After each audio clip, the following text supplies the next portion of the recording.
جائیدادیں چھوڑی تھیں، قبریں چھوڑی تھیں۔ تو آج میں آپ کے سامنے مسلمان حکمران کی کچھ صفات کا تذکرہ کروں گا جو قرآن اور حدیث میں اور آپ کے آئین میں لکھے ہوئے موجود ہیں۔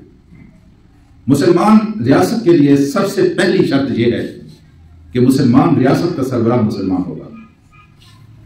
اس ضرورت کو دستوری طور پر ہم نے پورا کر دیا ہے۔ دستور کے آرٹیکل 51 کی شق 3 میں لکھ دیا گیا ہے کہ یہاں جو وزارت عظمیٰ کے منصب پر فائز ہوگا وہ مسلمان ہوگا، اور اللہ تبارک و تعالیٰ نے بڑی سختی کے ساتھ کہا ہے کہ یا ایھا الذین آمنوا لا تتخذوا بطانۃ من دونکم، خبردار تم کسی کو اپنا دوست نہ بنانا مسلمانوں کو چھوڑ کر، ولا یالونکم خبالا، اور خصوصاً ان لوگوں کو تو بالکل اپنا دوست نہ بنانا۔ دوست سے مراد کیا ہے؟ دوست کو کم تر درجے کی چیز ہے، اپنا سربراہ نہ بنانا، اپنا مختار کار نہ بنانا، اپنے راز اس کے پاس نہ رکھنا۔ مملکت کا سربراہ مملکت کے ان رازوں سے واقف ہوتا ہے جس سے عام لوگ واقف نہیں ہوتے۔ آپ کی دفاعی صلاحیتوں کے جو راز وقت کے سربراہ کو معلوم ہوتے ہیں وہ آدمی کی دسترس میں نہیں ہوتے، تو ان کو کبھی اپنا یار نہ بنانا۔ اس لیے ان آیات کے پیش نظر دستور میں لکھا گیا ہے کہ پاکستان کا وزیر اعظم مسلمان ہوگا۔ پھر اس کی مزید تشریح میں بالکل کھل کر یہ بات لکھ دی گئی ہے کہ اس کا ختم نبوت پر ایمان ہوگا۔ پھر آگے ذرا کھول کر کہہ دیا گیا ہے کہ وہ لاہوری نہیں ہوگا، وہ قادیانی نہیں ہوگا، یہ کافر ہیں، دائرہ اسلام سے خارج ہے۔ وہ اس قابل نہیں ہے کہ پاکستان کی مملکت کے راز ان کی دسترس میں چلے جائیں، ان کی وفا مشتبہ ہے۔ اس لیے سب سے پہلا کام جو اسلامی مملکت میں کرنے والا ہوتا ہے وہ اپنے سربراہ کا تقرر، اور سربراہ کے لیے یہ لازمی شرط ہے کہ وہ مسلمان ہو۔ اللہ تعالیٰ راضی ہو ان علماء کرام پر جنہوں نے بڑی جنگ لڑ کر، بڑی محنت کر کے دستور کے اندر یہ بات کم از کم لکھوا دی ہے، ورنہ اس وقت بھی لوگ اس بات کی کوشش کر رہے تھے کہ اس کو اسلامی جمہوریہ پاکستان نہ کہا جائے، اس کو عوامی جمہوریہ پاکستان کہا جائے۔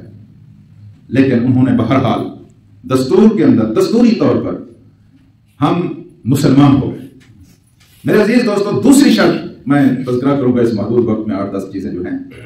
دوسری شرط یہ ہے کہ حکمران بھی آپ کا مرد ہو۔ یہ بھی اللہ تعالیٰ نے قرآن میں لکھ دیا جی، اللہ تعالیٰ نے قرآن میں لکھ دیا ہے کہ الرجال قوامون علی النساء، مرد جو ہے یہ حکمرانوں کے اوپر، عورتوں کے اوپر حکمران ہیں۔ اس لیے ہے کسی عورت کے لیے اگرچہ دستور پاکستان میں اس کی شاید گنجائش بھی رکھی گئی ہو، بلکہ ایک دو تجربے بھی ہم کر چکے ہیں، لیکن دین کے روح سے قطعاً اس بات کی گنجائش نہیں ہے۔ اگر جہاں کوئی گنجائش نظر آتی ہے تو اللہ کے رسول کی بخاری شریف میں مستند حدیث جو ہے اس میں تو بالکل اس کی گنجائش نہیں ہے۔ آپ نے فرمایا لن یفلح قوما، وہ قوم کبھی فلاح نہیں پا سکتی، وہ قوم کبھی کامیاب نہیں ہو سکتی، وہ قوم کبھی سرخرو نہیں ہو سکتی ولو امرہم امرأۃ، جس نے اپنے معاملات کسی عورت کے سپرد کر دیے۔ یہ عورت کی ذات کی تحقیر نہیں ہے، اللہ تعالیٰ نے اس کا اپنا ایک وجود بنایا ہے، اس کی اپنی ایک ساخت ہے، اس کی اپنی ایک شخصیت ہے، اس کا اپنا ایک دائرہ کار ہے، اس کی اپنی ذمہ داری ہے، مرد سے مختلف ذمہ داری ہے، اللہ پاک نے بنایا۔ میرے عزیز دوستو، اس لیے ہم دیکھتے ہیں کہ اللہ پاک نے کسی نبی کو عورت نہیں بنایا، عورت کو نبی نہیں بنایا۔ جتنے انبیاء ہیں سارے مرد ہیں، اور یہ بالکل اس بات کی تشریح ہے کہ الرجال قوامون علی النساء۔ تیسری شرط یہ ہے کہ اسلامی مملکت کا سربراہ جو ہے وہ نیک ہو، وہ صالح ہو۔ یہ بہت ضروری ہے امامت کے لیے، یہ بہت ضروری ہے قیادت کے لیے۔ یہ قرآن مجید کی آیات ہیں، وَإِذِ ابْتَلَىٰ إِبْرَاهِيمَ رَبُّهُ بِكَلِمَاتٍ۔ ایک تو یہ ہے کہ امامت اس وقت تک ملتی نہیں ہے جب تک اس کو مختلف مراحل سے گزارا نہ جائے، کچھ امتحانات نہ لیے جائیں۔ سیدنا ابراہیم کو اللہ تعالیٰ نے کائنات کی امامت کے لیے منتخب کیا ہے، انی جاعلک للناس اماما، یا ابراہیم ہم آپ کو ساری کائنات کے انسانوں کے لیے امام بنا رہے ہیں جی۔ لیکن اس امامت سے پہلے اللہ پاک نے ان کو آزمایا اور خوب آزمایا۔ حیرت ہوتی ہے، ایسے ایسے امتحان، ایسے ایسے کڑے امتحان، ایسے ایسے سخت امتحان، ناقابل بیان ایک لحاظ سے امتحان اللہ پاک نے ان سے لیے ہیں کہ جس کا انسان تصور بھی نہیں کر سکے۔ اپنے باپ دادا سے اللہ کے لیے جھگڑنا، ذرا دیکھیے نا اپنے گھر میں کبھی ایسا ہوا ہے ہمارے ساتھ؟ اپنے برادری کو چھوڑ دینا، پھر سارے معاشرے کے ساتھ الجھ جانا، پھر حکمران وقت کی آنکھوں میں آنکھیں ڈال دینا، اور پھر سامنے آگ کھڑی ہوئی 1 منٹ کے لیے بھی نہ گھبرانا اور اس میں کود جانا، اور پھر وہاں سے نکل کر اخلاقی فتح کے باوجود اس جگہ کو چھوڑ دینا، ہجرت کر جانا، پھر مختلف علاقوں میں دین کی دعوت کے مراکز قائم کرنے، یہ سارے امتحان ہیں۔ پھر آخری امتحان جو لیا ہے وہاں تو عقلیں دنگ رہ جاتی ہیں، سمجھ نہیں آتا کہ اس قصے کو کوئی کس طرح بیان کرے کہ جب وادی غیر ذی زرع میں اپنے ایک معصوم بچے کو، ایک اپنی بیوی کو لا کر چھوڑا اللہ کی رضا کے لیے، یہ بھی تو ایک امتحان۔ پھر اللہ تبارک و تعالیٰ نے آخر عمر میں، یعنی بہت دیر کے بعد اللہ پاک نے جو بچہ عطا کیا ہے، پھر اس کو اپنے ہاتھوں سے ذبح کرنا اللہ کی رضا کے لیے بھی امتحان۔ ان سارے امتحانات میں سرخرو ٹھہرے تو پھر اللہ پاک نے کہا انی جاعلک للناس اماما، اے ابراہیم ہم آپ کو کائنات کے انسانوں کا امام بنا رہے ہیں۔ اس وقت بھی سیدنا ابراہیم اس کائنات کے وہ لیڈر ہیں، وہ امام ہیں، وہ پیشوا ہیں، وہ رہنما ہیں۔ اس وقت بھی سب سے زیادہ انسان انہی کے نام کو جانتے ہیں اور انہی کا احترام کرتے ہیں۔ مسلمان تو اپنے ہر درود میں سیدنا ابراہیم کا نام لیتے ہیں، لیکن وہ عیسائیوں کے بھی رہنما ہے، وہ بھی اپنا جد امجد حضرت ابراہیم کو کہتے ہیں۔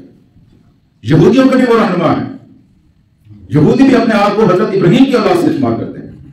تو پھر واقع قرآن مجید نے جو پیشین گوئی کی تھی کہ للناس اماما، وہ کائنات کے امام ہیں۔ اور پھر ہر آدمی کو ضرورت ہوتی ہے جی، ہم بھی اس آزمائش سے گزر رہے ہیں، بڑے بڑے لوگوں کو گرتے ہوئے دیکھا ہے، یہ اللہ تعالیٰ نے انسان کے فطرت میں رکھ دیا ہے اپنی اولاد سے محبت۔ جب اللہ پاک نے اتنا بڑا اعلان کر دیا تو فوراً حضرت ابراہیم کے دل میں آیا کہ میں آج دینے پہ آیا ہوا ہے تو ماں کیوں نہ لوں، میری ضروریت تو اللہ میری اولاد کا کیا بنے گا؟ یہ امامت کا وعدہ ان سے بھی ہے۔ اللہ نے کہا یہ وراثت نہیں ہے، یہ وراثت نہیں ہے کہ پیر کا بیٹا پیر، یہ وراثت نہیں ہے کہ ایم پی اے کی اولاد میں سے ایم پی اے، یہ وراثت نہیں ہے کہ پارٹی کا اگر امام ہے تو اس کا بیٹا پھر اس کا وارث بنے گا، یہ وراثت نہیں ہے کہ مفتی محمود کے بعد فضل الرحمان آئے، یہ وراثت نہیں ہے کہ بے نظیر بھٹو کے بعد بے نظیر آئے، بے نظیر کے بعد پھر زرداری آئے، پھر اس وراثت کو آ کر اس کا بلاول سنبھالے، یہ وراثت نہیں ہے۔ یہ وراثت نہیں ہے کہ حمزہ شہباز کے بعد پھر شہباز کے بعد حمزہ شہباز آئے، بھائی یہ وراثت نہیں ہے۔ امامت وراثت نہیں ہے، قیادت وراثت نہیں ہے، قیادت کے ساتھ اہلیت شرط ہے، اس لیے کہ میرا باپ جو کہ بڑا فیصلے میں بھی بڑا ہوں۔ تو یہی بات حضرت ابراہیم علیہ السلام نے عرض کی کہ اللہ یہ میرے ساتھ تو آپ نے امامت کا وعدہ کیا ہے، وَمِن ذُرِّيَّتِي، میری اولاد کا کیا بنے گا؟ اللہ پاک نے جو بات ارشاد فرمائی آپ سن لیں، قَالَ لَا يَنَالُ عَهْدِ الظَّالِمِينَ، آپ کی اولاد میں سے جو نیک اور صالح ہوں گے ان کو تو ہم دیں گے امامت، لیکن ظالموں کے لیے ہمارا یہ وعدہ نہیں ہے۔ صالحیت شرط ہے، اللہ کا بندہ ہونا شرط ہے۔ اگر صالحیت کے ساتھ صلاحیت بھی موجود ہو تو اللہ تبارک و تعالیٰ دیر نہیں لگاتا عزت دینے میں۔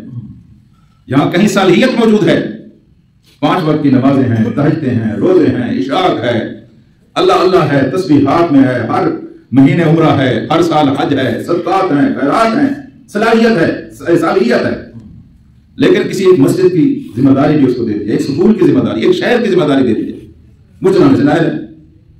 تو اس لیے امامت کے لیے یہ شرط ہے کہ صلاحیت بھی ہو اور صالحیت بھی ہو، نیک بھی ہو اور اس میں یہ صلاحیت بھی ہو کہ وہ اس کائنات کے نظام کو چلا سکے۔